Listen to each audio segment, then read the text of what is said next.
एक छोटे से गांव काशीपुर में हीरा नाम का एक गरीब मजदूर रहता था। उसके जीवन यापन का एकमात्र रास्ता था मजदूरी। वह गांव में लोगों के यहाँ काम करके अपना पेट भरता था, लेकिन हीरा बहुत ही मेहनती और ईमानदार आदमी था, जिससे उसे हर कोई अपने यहाँ काम पर रख लेता था।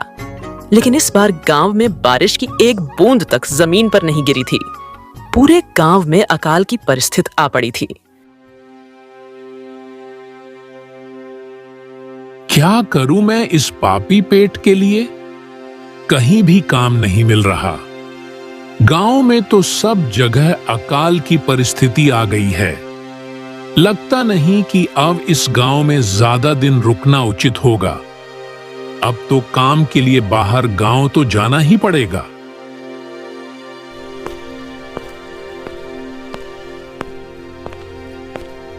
हीरा काम की तलाश में दूसरे गांव की ओर निकल पड़ता है। चलते चलते वह रामपुर गांव में पहुंचता है। न कोई जान पहचान, न कोई रहने का ठिकाना। वह एक अमीर किसान भोला सिंह के पास पहुंचता है। सेठ जी, मैं हीरा दूसरे गांव से आया हूं। हमारे गांव में सूखा पड़ने के कारण लोगों के खेत सूखे पड़े हैं। गांव में एक एक बूंद पानी के लिए लोग तरस रहे हैं। पूरे गांव में अकाल पड़ गया है। अगर मुझे आपके पास कुछ काम मिल जाए तो इस गरीब का भला हो जाएगा। अरे रे, लगता है तुम्हारी हालत बहुत खराब हो गई है। ठीक है, वैसे मेरे पास एक काम तो है, पर लगता नहीं कि तुम वो कर पाओगे। मालिक, आप चिंता ना करें। मुझे आप कोई भी काम दे सकते हैं। मैं वो काम पूरी मेहनत और ईमानदारी से करूंगा। अच्छा ठीक है हीरा, तो तुम ध्यान से सुन लो। मेरे पास 30 गायें और 30 भैंस हैं। तुम्हें हर रोज उन सबका का गोबर निकालना और साफ सफाई करना होगा। रोज दोनों समय उन्हें चारा पानी देना होगा। महीने के आखिर में तुम्हें इस काम के लिए 150 रुपए मिलेंगे। और हाँ, सुबह शाम का खाना भी हमारी तरफ से मुफ्त में होगा। अब बताओ, क्या तुम काम करने के लिए तैयार हो? हीरा थोड़ी देर सोचने लग जाता है। अभी मेरे पास कोई काम भी नहीं है और ना ही इस गांव में कोई पहचान है। सेठ जी 2 वक्त का खाना भी दे रहे हैं। इससे अच्छा मेरे लिए और क्या हो सकता है। ठीक है सेठ जी, मैं इस काम के लिए राजी हूं, लेकिन आपसे मेरी एक गुजारिश है। बोलो, क्या बात है हीरा? सेठ जी, अगर आपको ऐतराज ना हो तो क्या मैं आपके गायों वाले गौशाल में रह सकता हूं? क्योंकि सेठ जी, मेरा रहने का कोई ठिकाना नहीं है। भोला सेठ थोड़ी देर सोचता है और फिर हीरा से कहता है, ठीक है हीरा भाई, तुम वहां रह सकते हो, मुझे कोई ऐतराज नहीं। अब हर दिन हीरा अपना काम पूरी मेहनत और ईमानदारी से करने लगा। सेठ भोला सिंह को भी हीरा का काम बहुत पसंद आने लगा। एक दिन सेठ भोला सिंह ने हीरा को बुलाकर उससे बोलता है, हीरा, मुझे तुम्हारा काम बहुत पसंद आया है। तुम बहुत ही ईमानदार और मेहनती व्यक्ति हो। तुम मेरे सभी जानवरों का अच्छा ख्याल रख रहे हो और अब सभी भैंस पहले से ज्यादा दौड़ भी दे रही हैं, जिससे मुझे ज्यादा आमदनी मिलने लगी है। इसलिए मैं आज से तुम्हारी पगार बढ़ाकर पूरे 300 रुपए कर रहा हूं। आपका बहुत बहुत धन्यवाद सेठ जी। कुछ दिन ऐसे ही बीतने लगते हैं। हीरा भोला सेठ के पास अपनी मेहनत और ईमानदारी से काम करता रहता है। धीरे धीरे हीरा अपने पास अच्छा खासा रुपया इकट्ठा कर लेता है, जिससे वह अपने लिए छोटा सा रहने लायक एक घर बनवा लेता है। एक दिन हीरा भोला सेठ से कहता है, सेठ जी, इस टाइम गांव भर में चोरी का कहर बहुत बढ़ गया है और मेरे पास कुछ रुपए भी जमा है। मुझे उन पैसों की चिंता हो रही है। आपको तो पता है कि मैं दिन भर मेहनत करके ये रुपए जमा किए हैं, और दिन भर तो घर खाली ही रहता है, तो चोरी होने की संभावना भी ज्यादा है। तो आप मुझे बता दीजिए कि मेरे ये रुपए कैसे सुरक्षित रहेंगे। भोला सेठ थोड़ी देर सोचता है और फिर हीरा से कहता है, देखो, हीरा गांव में एक ही जगह है जहां पर तुम्हारा धन सुरक्षित रह सकता है, और वो है इस गांव के चौधरी सेठ जी का घर। इस गांव के चौधरी सेठ जी बहुत ईमानदार और दयालु व्यक्ति हैं। ऐसा मैंने कुछ लोगों से सुना भी है, और उनके घर पर बहुत सारे पहरेदार भी हैं। तुम अपने पैसे उनके पास जमा कर सकते हो। ठीक है फिर सेठ जी, आज ही मैं चौधरी सेठ जी से मिलकर बात करता हूं।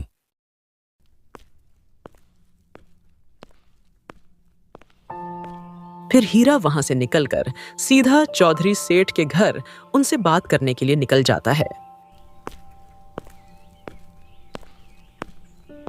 हे, बाहर ही रहो, कहां अंदर घुसे जा रहे हो? चलो बाहर निकलो। जी, मुझे चौधरी सेठ जी से मिलना है, मुझे उन्हें से थोड़ा काम है। क्या काम है तुमको सेठ जी से? मुझे भी जरा बताओ। जी, मुझे थोड़े रुपए रखवाने थी सेठ जी के पास, इसीलिए आया था मैं उनके पास। अच्छा ठीक है, तो फिर तुम अंदर जा सकते हो।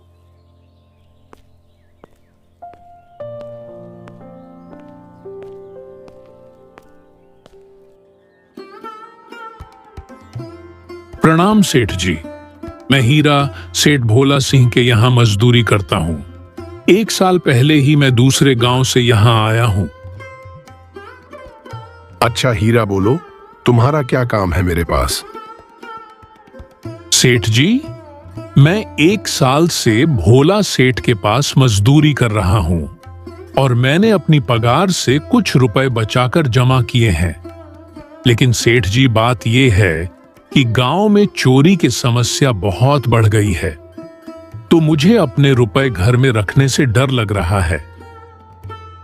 अच्छा, कितने रुपए बचाए हैं तुमने? सेठ जी, यही कोई 4 से 5 हजार रुपए होंगे मेरे पास। वाह, ये तो वाकई बहुत बड़ी रकम है। मैंने आपकी ईमानदारी के बारे बहुत सुना है, इसलिए मैं अपनी बचत के रुपए आपके पास कुछ समय के लिए सुरक्षित रखने आया हूं। तुमने बिल्कुल सही सुना है। तुम्हारी रकम मेरे पास पूरी तरह से सुरक्षित रहेगी। तुम अब चिंता ही छोड़ दो, मैं साफ देख लूंगा। हीरा अपने पैसों को चौधरी सेठ के हाथ में दे देता है। ये पूरे 4600 रुपए हैं। आप गिनकर देख लीजिए पूरे है कि नहीं। गिनने की क्या जरूरत है? तुम तो भोला सेठ के यहाँ काम करते हो, मुझे तुम पर पूरा भरोसा है। आपका बहुत बहुत धन्यवाद सेठ जी। अब मुझे चोरों का कोई डर नहीं है। अब मेरे रकम सुरक्षित हाथों में पहुंच गई है। धन्यवाद तो मुझे बोलना चाहिए हीरा, जो तुम मुझ पर भरोसा करके मेरे पास आए अपने पैसे रखने के लिए। फिर हीरा वहां से अपने घर चला जाता है, और इधर चौधरी सेठ अपने मन में कहने लगता, हाँ हीरा, तुम्हारे पैसे मेरे हाथों में ही अच्छे लगते हैं। तुम ऐसे ही मेहनत करके सारे रुपए मेरे पास जमा किए करो। ऐसे ही हीरा अपनी ईमानदारी और मेहनत से भोला सेठ के यहाँ मजदूरी करता रहता है। धीरे धीरे 1 साल ऐसे ही बीत जाते हैं। एक दिन हीरा सोचता है, अब 3-4 साल हो गए भोला सेठ के यहाँ काम करते करते। वैसे सेठ जी तो बहुत अच्छे और नेक दिल इंसान है, लेकिन ऐसा करता हूं कि थोड़ी बहुत खुद की जमीन भी ले लूं, फिर उस पर मेहनत करूं, जिससे जितना भी फायदा होगा वह मेरे हक का होगा, और इससे मैं अमीर भी बन जाऊंगा।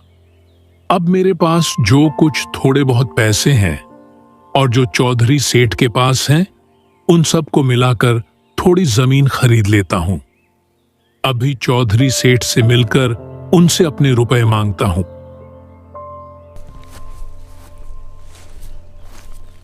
इतना सोचकर हीरा चौधरी सेठ के घर चला जाता है।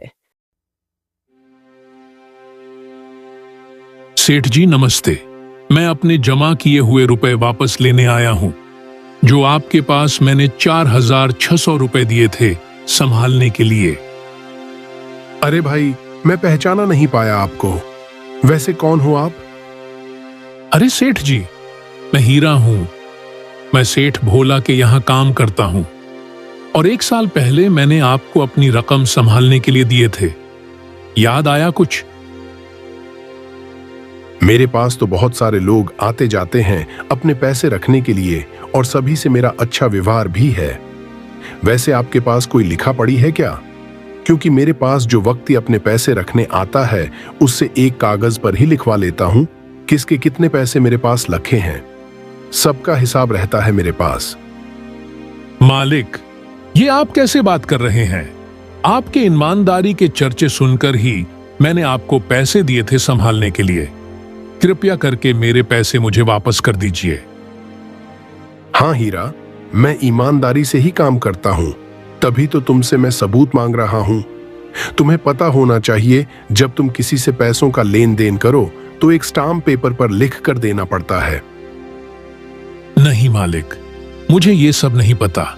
मैं आपके हाथ जोड़ता हूं, कृपया करके मेरे पैसे मुझे दे दीजिए। बड़ी मेहनत से मैंने वो रुपए इकट्ठे किए थे, मुझे पर ऐसा अन्याय न करें। अरे क्या ये झूठ मूठ का रोना धोना लगाया है? मुझे तो तुम कोई बेईमान लगता हो और मेरी ईमानदारी का फायदा उठा के मुझसे रुपए लेने आए हो। चौधरी सेठ हीरा को अपने आदमियों से धक्के मारकर घर से निकलवा देता है।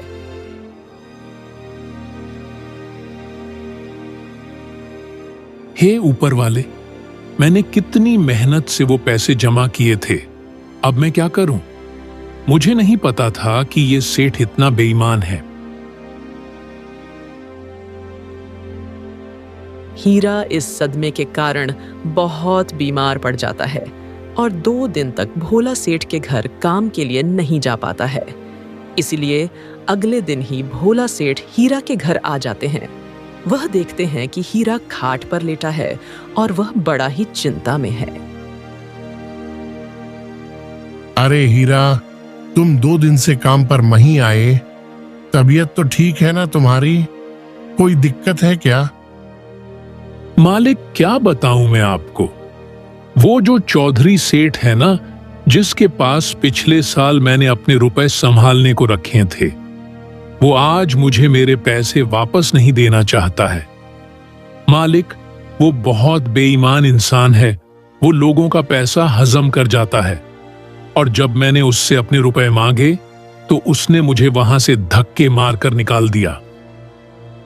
अरे रे, ये तो बड़ा ही गंभीर समस्या है। मैंने तो उनके ईमानदारी के चर्चे बहुत सुना था, लेकिन मुझे भी नहीं पता था कि वो व्यक्ति इतना बेईमान और नीच है। मुझे माफ कर दो हीरा, मैंने ही तुम्हें उसके पास जाने को बोला था। अरे नहीं सेठ जी, आपने तो मेरा भला ही सोच रहे थे। ये तो उस चौधरी सेठ का लालच है। अच्छा हीरा, मेरे पास एक उपाय है जिससे मैं तुम्हारे पैसे तुम्हें वापस मिल सकते हैं। कैसा उपाय सेठ जी? भोला सेठ ने हीरा को सारी बात बताता है और हीरा उस बात पर सहमत हो जाता है। हे ऊपर वाले, मेरी मेहनत की कमाई वापस मिल जाए। इस बार ये उपाय कामयाब कर देना।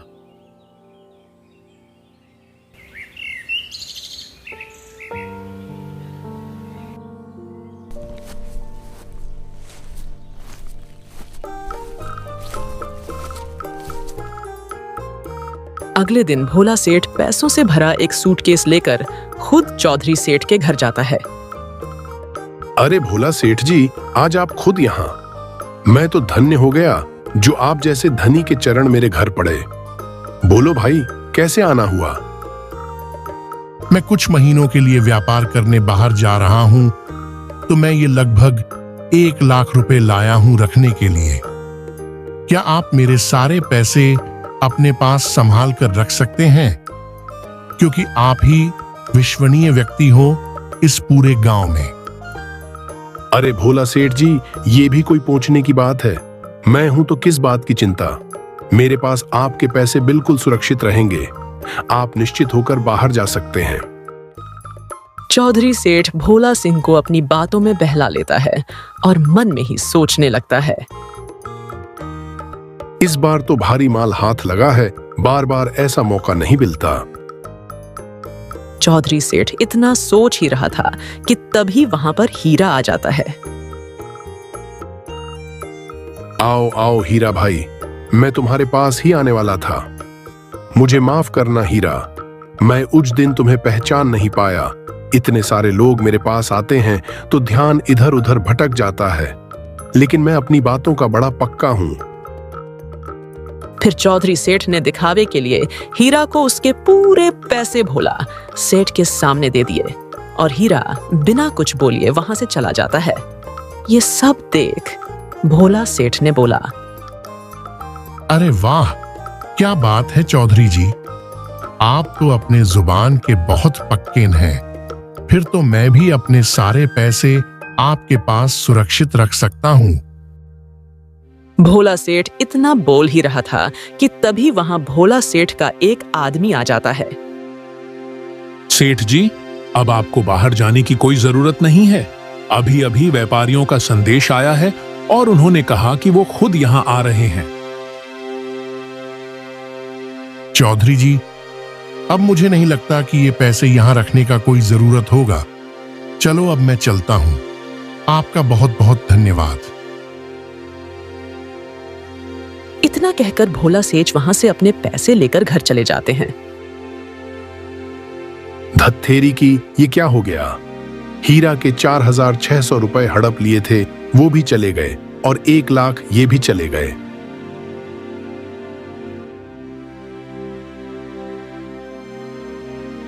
बहुत बहुत धन्यवाद आपका सेठ जी। अपने अपनी तरकीब से मेरी रकम वापस मिल गई, नहीं तो मेरी सारी जमा पूंजी वो चौधरी सेठ हड़प लेता।